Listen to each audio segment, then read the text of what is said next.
Opo, Ma. Mga salitang nakakairita nang sabihin dahil araw-araw naman natin itong ginagawa. Ngunit kung babalikan ko ang mga oras na yun, sana'y naging sigurado ako. Sana ngayon'y gabi mo.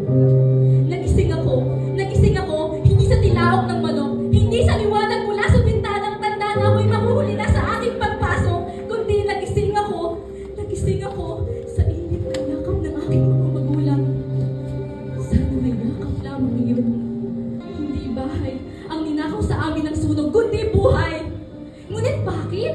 Paano nangyayari na ang apoy na isa sa mga pangunahing pangangailangan ng tao ang siya ring nagiging delubyo? Pwes tingnan mo ang sarili mo.